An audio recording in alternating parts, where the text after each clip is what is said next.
আসসালামু আলাইকুম রহমতুল্লাহি ওবরাকাতু। প্রিয় দর্শক, আশা করছি আপনারা সকলে ভালো আছেন। আলহামদুলিল্লাহ, আমিও ভালো আছি।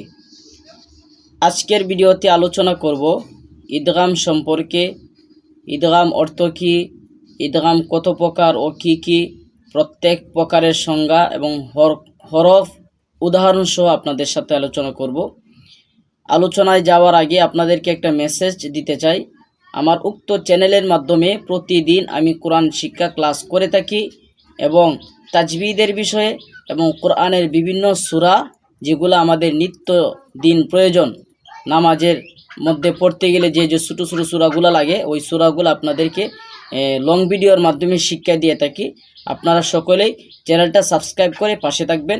যাদের কোরআনকে সহি শুদ্ধভাবে পড়ার ইচ্ছা হয়, যারা কোরআনকে সহি শুদ্ধভাবে পড়তে চান, তাদেরকে অনুরোধ করব আপনারা আমার এই চ্যানেলের মাধ্যমে যুক্ত থাকবেন। ঠিক আছে, আসুন আমরা আলোচনা করি ঈদগাম নিয়ে। আমরা সর্বপ্রথমে জানব ঈদগাম অর্থ কী। ঈদগাম অর্থ হলো মিলিয়ে পড়া। ঈদগাম প্রথমত দুই প্রকার। ঈদগামের আরও অনেক প্রকার আছে, সবগুলো মিলিয়ে যদি আমি বলি ঈদগামের প্রকার হলো 6 প্রকার ঈদগাম আছে। তা আমরা 4 প্রকার আলোচনা করব না, আমরা সর্বপ্রথম আলোচনা করব 2 প্রকার। 4 প্রকার পরবর্তী ভিডিও আমরা আলোচনা করব। ঈদগাম অর্থ মিলিয়ে পড়া। ঈদগাম প্রথমত 2 প্রকার, ঈদগামে বাগুন্না, ঈদগামে বেলাগুন্না। ঈদগামে বাগুন্না অর্থ হলো গুন্না সাথে মিলিয়ে পড়া, আর ঈদগামে বেলাগুন্না অর্থ হলো গুন্না সারা মিলিয়ে পড়া। ঈদগামে বাগুন্নার হরফ হলো আপনার 4টি, ইয়া, ওয়াও, মিম, নুন। ঈদগামে বাগুন্নার সংজ্ঞা হলো নুন সাকিন অথবা তানবিনের পরে ঈদগামে বাগুন্নার 4টা হরফ থেকে যে কোনো একটি হরফ আসিলে ওই নুন সাকিন অথবা তানবিনকে গুন্নার সহিত মিলিয়ে পড়বে। যেমন মান ইয়াফআলু, মান ইয়াফআলু।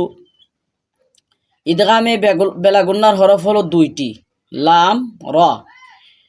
ঈদগামে বেলাগুন্নার সংজ্ঞা হলো নুন সাকিন অথবা তানবিনের পরে ঈদগামে বেলাগুন্নার 2টা হরফ থেকে যে কোনো একটি হরফ আসিলে ওই নুন সাকিন অথবা তানবিনকে গুন্না সারা মিলিয়ে পড়বেন, গুন্না সারা মিলিয়ে পড়বেন।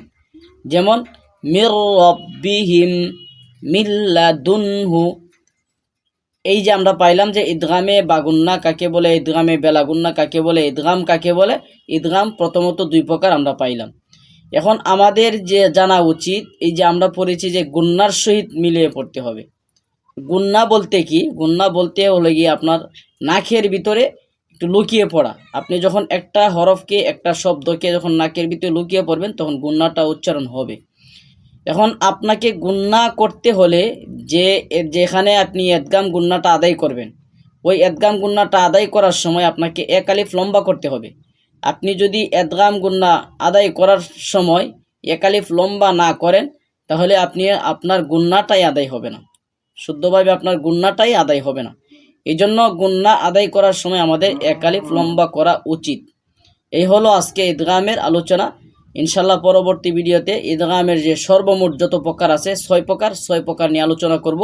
ইনশাল্লাহ আপনারাই সাথে থাকবেন। আসসালামু আলাইকুম রহমতুল্লাহি ওয়া বারাকাতুহু।